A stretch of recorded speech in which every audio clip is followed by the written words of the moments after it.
The man had a strange habit. Every day before eating, he would knock on the table 1,000 times. And it was exactly this strange habit that changed his life.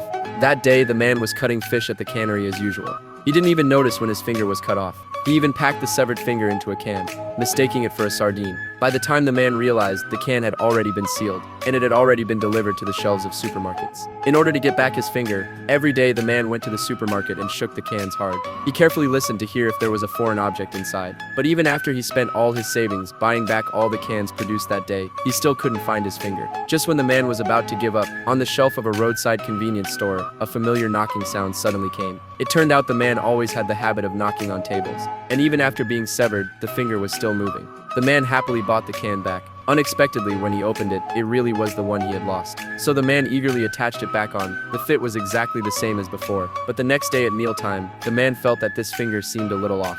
It seemed like this wasn't the finger he had lost, because the man couldn't stop feeling the urge to pick his nose. Just then, the man heard a knocking sound from next door. He immediately realized that this finger was actually his. And seeing that the other person was about to use his finger to pick his nose, the man quickly rushed forward and grabbed his coworker's wrist. He began struggling with him over the right to use the finger. After 2.5 hours of wrestling, the man successfully took back his finger, while his coworker sat on the ground, cursing him as a robber. At that moment, a severed finger was thrown in front of him. The other person looked around left and right, then quickly picked up the finger from the ground. He turned his head and attached it onto his own hand. Just like that, the two successfully swapped back their fingers, and because of this, they became good friends.